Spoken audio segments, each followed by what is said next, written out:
7. Balala Island. In October 1941, during World War II, 600 British soldiers were captured by the Japanese in Singapore and told that they were going to a prisoner of war camp in Japan. However, their journey took them a bit farther than that, as they ended up going south of the equator, passing Singapore, and making a stop in Papua New Guinea. Here, the men were separated according to their physical ability. 517 of them ended up being selected to sail all the way to Balala Island. The men arrived in late November and were tasked with building the runway on the island under slave labor conditions. Many of the prisoners died from being overworked, extreme exhaustion from the heat, and tropical diseases. Sadly, though, many of them died at the hands of their own allies when they performed air raids on the island. A raid carried out by a B-24 bomber in March 1943 ended up killing around 300 of the prisoners when bombs landed on the encampment where they were staying. Another heavy air raid 2 years later in June 1945 by the US Navy would prove to be the end for the men. The Japanese forces on the island decided to surrender, but not before executing all the surviving prisoners. So, on June 30th, 1943, the remaining men, numbering around 70 to 100, were killed via beheading or by bayonets.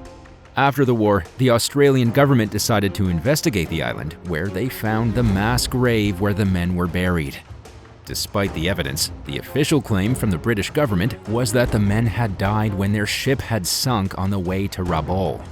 Although Korean workers on the island and Chinese prisoners confirmed the massacre of the British prisoners of war, and one of the Japanese commanders, Norihiko Ozaki, confessed what happened in 1946. No war convictions were ever made for what happened on Balala. Visitors to the island will experience a strange chill as they walk through the abandoned Japanese airbase and walk up the runway that was built at the cost of so many lives, which is slowly being reclaimed by nature. So that they don't forget what this place was, there is wreckage scattered around the site, including a complete but degraded Mitsubishi G4M Betty bomber. The propellers are still intact, but the tail has been speared through by a tree. A grim reminder of this island's World War II occupation and the fate of the men forced to work there. 6. Aldwych Tube Station, London. Aldwych Tube Station was constructed in 1907 as part of the Jubilee line of the London Underground system. During the years, it saw use as more than just a train station for the shuttle service. It was used as a bomb shelter during the Blitz in World War II, being the site of an underground concert in 1940, and also housing artworks from national museums in order to protect them from the bombs raining down on the London skyline. However, Aldwich's success as a train station wasn't as imperative as its other feats. It closed on multiple occasions during the 20th century. It closed for good in 1994 as the lifts were too expensive to replace, and so was designated as a ghost station. Aldwych Station feels like it is frozen in time, with posters and maps on the walls from almost 30 years ago, with the station building, tunnels, and platforms feeling eerily empty. These qualities are actually what give it a new lease of life, though, as the station sees itself being used as a location for various movies and TV shows. You may have seen it yourself if you've watched things like Sherlock, Atonement, V for Vendetta, or even the new Luther movie on Netflix. With over 40 abandoned stations as part of the London Underground network, Aldwych isn't the only one that has taken pride of place on the silver screen. Part of the Charing Cross station, as well as Bank of the Waterloo and City Line, can also be hired out by film crews. Hiring an abandoned station for filming isn't cheap, though. So if you're interested, it will set you back £3,000 per hour. The price does come with the use of a functional train, though, although we're not sure if this justifies the cost. If you would rather see the spooky abandoned stations for yourself without a movie camera, you can arrange a tour via Transport for London of quite a few locations. learning the fascinating history behind these stations while hearing your footsteps echo down the narrow, tiled chambers. 5. Ghost Town in the Sky, North Carolina. Ghost Town in the Sky first opened its doors in 1961. Located in Maggie Valley in North Carolina, it was a popular Wild West-themed amusement park that drew in guests from all over the country. Famous figures from film and TV also made appearances there, including those from Laramie and Wagon Train, which made the park even more enticing to guests hoping to spot big stars. During the height of its popularity in the 1960s, the park attracted over 620,000 visitors every year.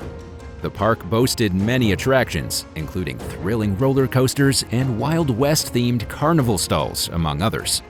But as the years went by, the park faced challenges. New management, aging rides, and lack of proper maintenance all played a part. Over time, it seemed like more of the rides were broken on each day than were functional, which caused a massive drop in visitors, with annual figures in 2008 being 340,000, just over half of its original visitor numbers in the 1960s. With ticket sales dropping, Ghost Town in the Sky faced severe financial problems, which led to many staff not receiving their salaries and making complaints to management. This all came to a head in 2009, when at the end of the season, the park closed its doors for good. Now the park looks like something out of an apocalypse movie, with decaying rides and tickets strewn through the park, and its rides that will never be claimed for prizes. Things are eerily quiet, with places like the Main Street, General Store, and Saloon feeling deserted when they would have been packed with guests. These images were captured by Ben James, who visited the park from England. He recorded what he found in the abandoned Ghost Town in the Sky theme park and posted it to social media, where it received over 3 million viewers, with many of them recounting their happy memories of visiting the theme park, including it being a first date or even a honeymoon destination. Have you ever visited Ghost Town in the Sky? Let us know in the comments, and don't forget to subscribe to the channel while you're at it. 4. Botanic Gardens Station, Scotland. The Botanic Gardens in Glasgow, Scotland are a well-known feature of the city. However, many people may not realize that underneath their feet is an abandoned railway station. The train station was constructed in 1896 by the Caledonian Railway Company. It was affectionately known as the Kremlin, thanks to the unusual onion-shaped chimney dome which reminded Glasgowians of the iconic Russian building. During World War I, the station was closed for 2 years from 1917 to 1919, as it wasn't needed as much due to most men fighting on the front lines. But even when the line reopened again, the amount of passengers using the station stayed low. The partially underground station could be dusty and smoky, and as a result, many commuters chose alternate modes of transportation above ground, leading to the station's eventual closure in 1939. Trains still kept going through on that stretch of line though, until that too was finally axed in 1964. Although the platform and the train tunnels were left to decay, the rest of the station was still operating. Although instead of being a functional ticket office, businesses took over the place, including the Silver Slipper Cafe and the Sgt. Pepper's nightclub. Another tragedy for the Botanical Gardens railway station would strike when the station building was set alight during a Battle of the Bands competition at the Sgt. Pepper's nightclub on March 22, 1970. No humans were hurt, but sadly the dog that belonged to the owner of the Silver Slipper died due to smoke inhalation. The damage to the building was so great, the decision was made to tear it down. Although the main building has been torn down, explorers could still make their way down to the abandoned train platform of the station, which was covered in graffiti and overgrown with plants, with hulking beam supports greeting ghostly shadows on the disused tracks. If you are not brave enough to make your way down to the abandoned station itself, visitors to the Botanic Gardens can still see glimpses of it through the ventilation spaces dotted through the garden. 3. The Rig Theater, Texas. Built in 1950 in Fremont, Texas, the Rig Theater was built to attract moviegoers in Jim Wells County. Able to seat 500 people, it was the hub of the community, with many people and families making their way there to watch the latest blockbusters for over 30 years. After 30 years of showings, the Rig Theater shut down, leaving it to stand empty and in a state of disrepair. The cinema still gets some visitors though, but they aren't there to grab some popcorn and watch a flick. Instead, the Rig Theater is popular with ghost hunters, as it is supposedly one of the most haunted buildings in southern Texas. The main ghost known to haunt the Rig Theater is that of a young boy with pitch black eyes. He's often found sitting in one of the theater seats with his head down. Those who have been brave enough to approach him have said that he lifted his head and said hello telepathically to them. Although it's forbidden to enter the building, those even passing it from the outside can't help but feel a chill up their spine at the eerie appearance of this abandoned movie theater. 2. St. George's Church, Czechia. St. George's Church can be found in Czechia in the small village of Lukova. Consecrated in 1352, it held services for the 708 people who called the village home. That was until 1968, when the church roof caved in during a funeral.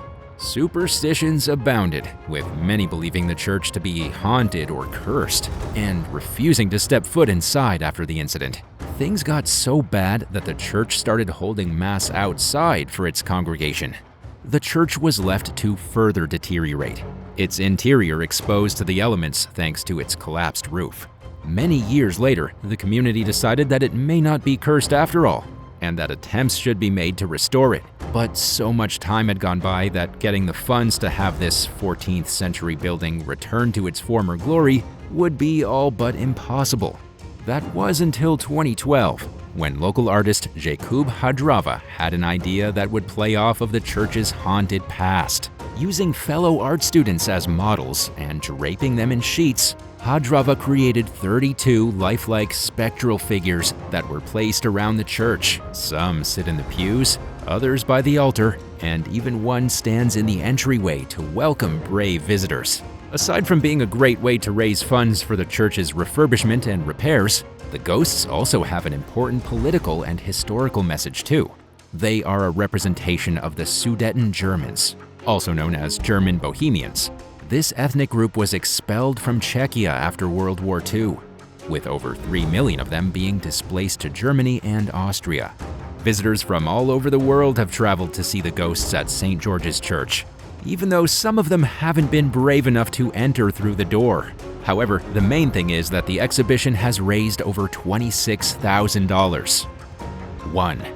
Vercelli Asylum, Italy. On May the 12th, 1945, a group of 70 soldiers being held prisoner as part of the Fascist Socialist Republic of Italy were taken from the stadium that was being used as a prison camp to an asylum in Vercelli, Italy. The men were bundled into the building, and the staff at the asylum were forcibly told to leave.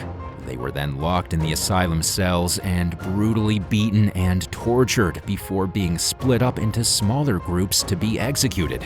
The problems with the asylum didn't stop there. Just 15 years later, during the 1960s, many of the nurses working there made complaints about the director of the institute using methods of treatment that they described as psychologically violent. So who only knows what was going on behind closed doors? The asylum was finally shut down in 1978 as part of the Italian Mental Health Act, which saw every asylum in the country closed and replaced with community-based services instead. Although the asylum had finally closed its doors at the site, the location would still be used, operating as a regular hospital until 1991 when it was abandoned for good. Today, urban explorers like Annalisa describe the asylum as being like a scene from a horror movie. Floorboards creak and are covered in debris, including doctor's notes and confidential patient records that date back decades. A prayer room sits hauntingly silent and disheveled, still with a maroon cloth covering the altar at the back. The long, narrow corridors give a feeling of oppression and of always being watched. However, the most spine-chilling thing of all sits outside on one of the overgrown patios. A wheelchair sits alone, its seat empty aside from a white mask. Some people think that the mask could be a representation of the men who were massacred here over 70 years ago, or the souls of people who lost their lives due to the violent treatments carried out at the asylum. Which one of these abandoned places sent a chill up your spine? Let us know in the comments down below, and don't forget to leave a thumbs up and subscribe while you're there for more fascinating videos like this one. We'll see you next time. Bye.